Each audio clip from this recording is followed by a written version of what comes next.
साह्रै मिठो लाग्छ, खान आउनुहोस्। हजुरको नाम चाहिँ के हो? हजुरको नाम किन चाहियो भने? फुलकुमारी हो उसको। फुलकुमारी झपरी साह्रै मिठो ल्याउनु भयो। यो होइन सुकेको होइन। मेलाको हाम्रो देवीटारको देखाउनु पर्यो नि त, बाहिर विदेश बसेको मान्छे नि हेर्छ।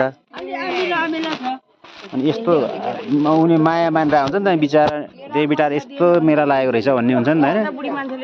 हो नि, याद आउँछ नि त।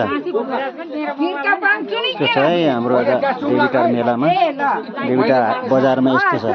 त्यो काँचो के हो? काँचो हो?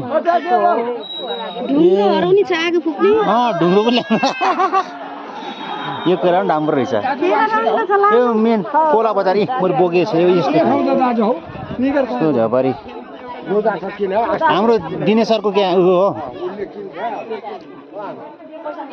नासपति, खुर्सानी नासपति रहेछ अनि निगार रहेछ। त्यो छ है गाइज हाम्रो देवीटार मेला। अब यसरी हेर्न सक्नुहुन्छ। लोकल चिज खानुहोस्, अर्ग्यानिक चिज, होममेड चिज, शरीर बनाउनुहोस्। झपरी केरा बोकेर हिँड्ने सब मिठो। धन्यवाद गाइज।